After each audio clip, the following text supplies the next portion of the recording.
Hola, bienvenido a Economía Real, un programa desarrollado por YED Escuela de Negocios y EMOL TV para ayudar a sus finanzas personales.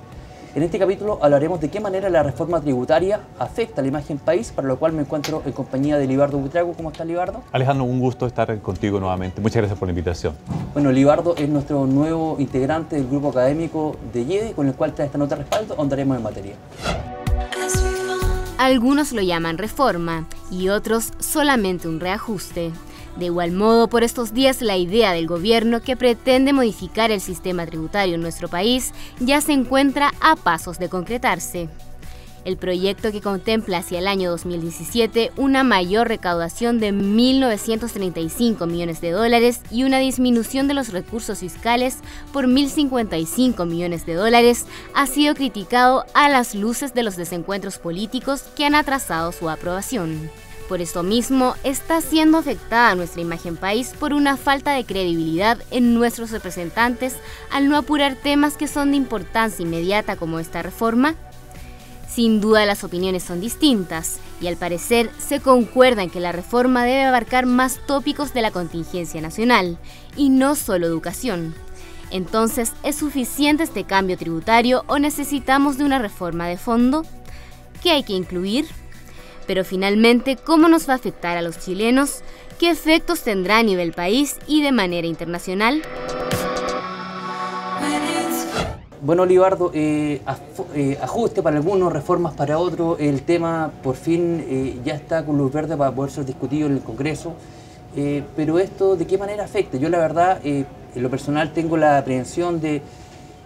Creo que hay que tener mucho cuidado con las reformas tributarias porque sin lugar a dudas, cuando somos la octava economía más abierta del mundo a nivel internacional como política macroeconómica, me preocupa en demasía esto de hacer un ajuste hoy día que para mí tiene varias características, que es muy limítrofe, solamente viene a solucionar un tema de los tres grandes temas atingentes que nos van a hacer el gran dolor de cabeza de las políticas públicas del futuro, y que es solamente la educación. Nos falta todo el tema, ¿no es cierto?, social, principalmente apuntado a lo que es salud y lo que es la parte previsional, lo que es la tercera edad. Recién el censo nos arrojó cifras bastante elocuentes de que Chile no había tenido la natalidad que esperábamos, no llegamos ni siquiera a los 17 millones de habitantes. Y por otro lado también dejó en evidencia que nos estamos envejeciendo como población y por ende el tema de salud y el tema previsional son temas que están presentes en la agenda y que van a también ir tomando cada vez más fuerza. Entonces, ¿cómo queda este tema de este ajuste tributario o esta reforma para otro en el tema cuando solamente ataca una sola arista y cuando nos quedan, por ende, temas aún pendientes que sin lugar a dudas van a ser, ¿no es cierto?, hoy día uno de los ingredientes importantes de las campañas presidenciales que se avecinan para el próximo año? La primera gran conclusión que uno saca es que el debate, siempre que se habla de reformas, ajustes o adecuaciones, que más bien parece que es lo que ocurrió aquí en la reforma tributaria, con la modificación tributaria, es un tema ideológico. Siempre de la ciencia política se mira que los cambios que tienen que ver con tributo sacan a florecer lo que son las posturas ideológicas de los distintos ángulos. Y eso es lo que hemos visto. La primera conclusión es esa, ¿no? El debate estuvo atravesado por componente ideológico. Lo segundo es la extensión en el tiempo. Fue a mi gusto muy largo, tal cual ocurrió con la discusión del salario mínimo, que no revela una realidad, y es que la falta de los acuerdos y los consensos políticos se está reflejando mucho, y eso es malo para el país. Una sociedad que tiene mucha facilidad para hacer acuerdos en la política, que eso se refleja en una paz política que tenemos como ningún país en América Latina lo tenemos, y por lo tanto lo avería un poco. No digo lo afecta, pero lo avería un poco. Y lo tercero que tocabas es que cuando uno habla de una reforma tributaria y uno se quiere meter de fondo, lo que tiene que ver es haber esperado el resultado del censo, porque el censo entrega datos para la construcción de políticas públicas. El censo no es contarnos nada más, no es saber cuántos estamos viviendo en Chile. Hay consecuencias muy importantes, principalmente para el tema de las políticas y lo que queremos hacer con nuestro país de aquí, ¿no es cierto?, a los próximos 10 años o a los próximos 15 años, ¿no? Y de ahí se deriva entonces, efectivamente, en dónde hay que colocar el acento. Si tenemos una población que se está envejeciendo, pues naturalmente tenemos que preocuparnos de la tercera edad y sobre todo proyectar ese tipo de políticas que vamos a hacer, qué tipo de sociedad le vamos a ofrecer a quienes con sacrificio y esfuerzo han ayudado al crecimiento de la sociedad chilena. Entonces, la gran conclusión que arroja a esto es que la discusión del presupuesto va a ser mucho más arisca, va a ser mucho más trabada que la que tuvimos el año inmediatamente anterior. Libardo, estamos hoy día viviendo una crisis de credibilidad en términos generales, ¿no? Nosotros hemos dado cuenta como hoy día el gobierno ha hecho suya una causa que más bien fue puesta desde los cimientos de la sociedad, fue un movimiento estudiantil muy potente, el cual fue haciendo, fue alzándose esta voz ciudadana. También lo vimos en Freirina, lo vimos en Aysén, lo hemos visto en reiterados elementos críticos de la sociedad. Y nos damos cuenta que también el gobierno de alguna manera ha hecho eco a estas manifestaciones y ha llevado ¿no es cierto?, este tema a la política pública. De alguna manera, frente a esta crisis de credibilidad, ¿cómo queda este tema del binominal? ¿Cómo queda esta estructura cuando nosotros nos damos cuenta que hoy día estamos a instancias de un nuevo debate que va a ser altamente desgastado, principalmente por esta pugna ideológica entre los que más tienen y los que menos tienen, y la postura, ¿no es cierto?, de los diferentes actores? Un sistema binominal en donde los dos grandes bloques hoy día pasaron de una política de acuerdo a una política de desencuentro. ¿De qué manera eso va a afectar lo que viene en términos internacionales? Viene de todas maneras que aún con sistema binominal, aunque no lo modificaran y sin reformas políticas, los partidos tienen que hacerse cargo de una realidad. Y esto es con sistema y sin sistema binominal. Y es que recoger las inquietudes que tiene la sociedad. Unos plantearán, no, es que hace falta mayor representatividad, o los partidos políticos actualmente no reflejan el arco iris de lo que la sociedad se quiere reflejar. Con el retorno a la democracia, yo recuerdo que la Concertación tenía 15 partidos políticos. Con el paso del tiempo, mire, con el fortalecimiento de la democracia, no aumentaron los partidos políticos, por el contrario, vino una extinción de partidos políticos. Yo recuerdo el partido, por ejemplo, el Humanista, el Humanista Verde, eran 15 partidos los que conformaban la Concertación, y hoy la Concertación está llegada, reducida a tan solo 4. Lo que entiende la Coalición por el Cambio o Alianza por Chile, yo finalmente no sé cómo se llama el movimiento oficialista. La Alianza, pero... La Alianza. Tiene dos movimientos políticos. Entonces, la construcción de la democracia ofrece momentos. Ahora, hay la expresión social que quiere representar. ¿Y qué es lo que tiene que hacer un partido político moderno? Es entender e interpretarla, porque si no la representa, entonces los movimientos querrán convertirse en fuentes políticas, que es lo que ha pasado, por ejemplo, en otras naciones. Bolivia, los partidos políticos nunca quisieron atender las demandas sociales y llegaron los movimientos sociales y desplazaron la política. Chile es el único país en América Latina que no ha cambiado sus partidos políticos tradicionales.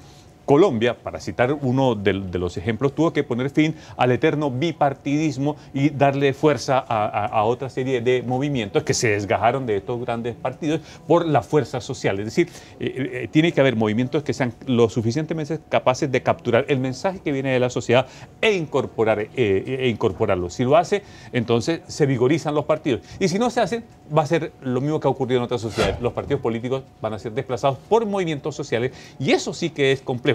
Al movimiento social, ahí entonces la demanda de asamblea constituyente, eso sí va a ir aparejado de una sensación. En tanto hayan partidos fuertes, habrá movimientos sociales también vigorosos. Pero, ¿qué es lo que hace que unos y otros conjuguen? Que se atienden las demandas. Pero si los partidos siguen excluyendo a las demandas de los movimientos sociales, rápidamente se puede dar el fenómeno que sean desplazados por estos movimientos sociales, como hemos visto en toda América Latina. Libardo, tú estás recién tocando el tema América Latina, y hoy día nos damos cuenta que Chile es un actor bastante importante, principalmente todo lo que son los retailers con respecto a las inversiones. ¿Cómo queda la imagen país de Chile tras una reforma tributaria escueta, limitada, con estos alcances que hoy día está teniendo, pero que se podría suponer, ¿no es cierto?, que puede ser la antesala de una discusión bastante más profunda para el próximo periodo de gobierno, ¿no?, en donde sí va a entrar de una manera formal, como una bandera de lucha, de captación de votos, esta propuesta de generar un país más equitativo a través de una reforma tributaria? Yo creo que, de verdad, ningún candidato se va a atrever a plantear en una campaña una reforma tributaria. No creo ni siquiera que si el Partido Comunista se lanzara con un candidato propio, planteara una reforma tributaria. No hay nada más ajeno a la captación de votos que la reforma tributaria. No es simpática la reforma tributaria en términos que aparezca. Uno ve los grandes debates en las sociedades desarrolladas y lo que menos quieren hablar es de reforma tributaria. Por lo tanto, hay muchos especialistas que han dicho, sí, la gran materia de la próxima campaña presidencial va a ser la reforma tributaria. Y eso esconde una cosa. cosa, y es que no va a ser la economía, porque el término de crecimiento económico que viene teniendo Chile en su desarrollo es espectacular respecto a otras situaciones. Más bien, yo creo que el debate de la sociedad va a venir por otras materias, pero la reforma tributaria, el candidato que salga como campaña, yo voy a promover una reforma tributaria y le agrega todo el tren de necesidades que tiene Chile, aunque sean sensibles a esas necesidades y se requieran, no tendría la mayoría en Chile. No es simpática, porque finalmente uno puede cuestionar y puede decir si usted va a grabar a la clase media, porque siempre es la que sale grabada. Exacto. Siempre la clase media es la que sale grabada, la gente lo sabe. Entonces no creo a ningún candidato cayendo en una trampa de estas, y yo soy de los que piensan, poco de los que piensan que la campaña electoral presidencial de Chile no va a tocarse siquiera una línea reforma tributaria, porque el que lo haga está llamado a perder la elección.